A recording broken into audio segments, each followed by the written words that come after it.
In today's video, I'm going to teach you how to set up a customized admin dashboard on your Wix site using developer mode. If you're looking to enhance the functionality of your Wix website by creating a private admin dashboard offering a personalized way to manage your site's data, then you're in the right place. Let me guide you through the process step by step, ensuring you feel confident at every stage. To start, you need to log into your Wix editor. You'll see your workspace displayed once you're in.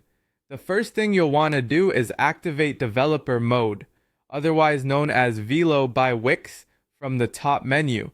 This feature unlocks a whole range of tools that are crucial for a more tailored website experience. By enabling this mode, you gain access to databases, coding options, and dynamic pages, which are essential components in creating your admin dashboard. Now that you have developer mode active, head over to the content manager found in the left-hand panel. Here you're going to create a new database collection. Click on Add New Collection and give your collection a meaningful name such as Admin Dashboard. Because this dashboard is intended for administrative purposes, it's best to select a private collection. This choice ensures that sensitive data remains hidden from public users and is visible only to those with the right permissions. In this database, define the fields you'll need to track by adding them one by one.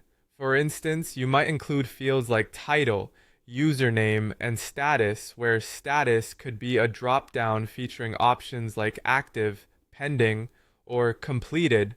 Additionally, consider adding a date field for timestamping and a notes field for any detailed information you need to store as rich text. With your database set up, it's time to move to the creation of dynamic pages. From your database settings, select the option to add dynamic page. Depending on your requirements, you can choose either an item page for individual data entries or a category page for a broader view.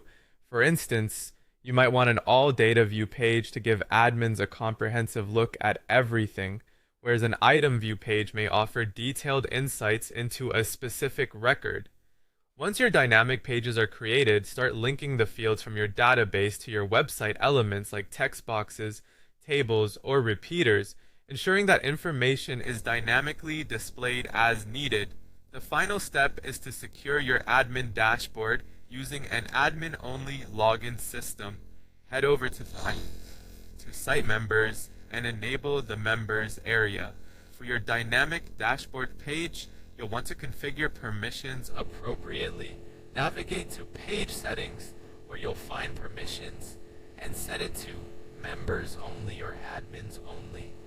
If you want to enhance security further, consider assigning a unique admin role to specific users, giving you precise control over who can access these sensitive areas. By following these steps, you've not only created a functional admin dashboard, but also ensured that it remains secure and tailored to your site's specific needs. Thanks for joining in, and happy building!